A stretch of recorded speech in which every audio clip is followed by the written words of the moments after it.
Welcome to this technical guide on the Dyson SV46.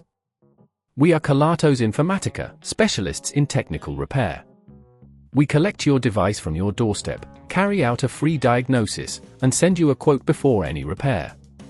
No phone calls, no trips to the shop. We are based at Calle Joaquín María López 26, Madrid. Convenient, transparent and professional. Link in the description.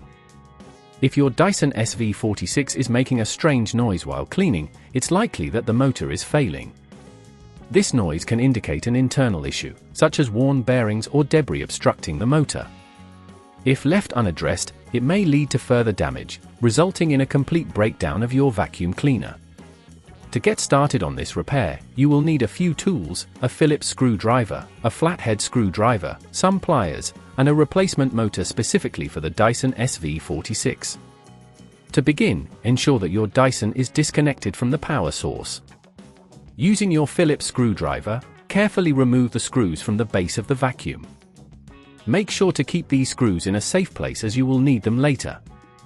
Once the screws are removed, gently lift the base to expose the internal components. The motor is located towards the back of the unit, and it is secured by additional screws. Use your flathead screwdriver to carefully pry open any clips holding the motor in place. Take your time with this step to avoid damaging any surrounding components. When you locate the motor, you will see that it is connected by a couple of wires. Note how these wires are connected, as you'll need to replicate this when installing the new motor. Carefully disconnect the wires using your pliers, taking care not to tug too hard as this could damage the connectors.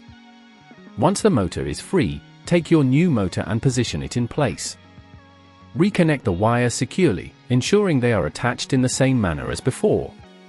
Now, resecure the motor with the screws you removed earlier. If at this point you feel it's getting too tricky, remember that at Kelatos we collect your device from your door and return it fully repaired. With the motor in place, it's time to reassemble the vacuum. Align the base carefully and press it down until you hear it click into position. Finally, replace all the screws you removed earlier to ensure everything is secure. Before using your Dyson again, give it a quick check to ensure that all components are firmly in place and that there are no loose screws. To prevent this issue from recurring, regularly clean your Dyson's filters and check for any blockages in the hose or brush attachments. Doing so will help maintain the performance of your vacuum and extend its lifespan. If you'd rather not risk damaging your device, at Kelatos we collect, repair and deliver back to your door anywhere in the UK. Link in the description.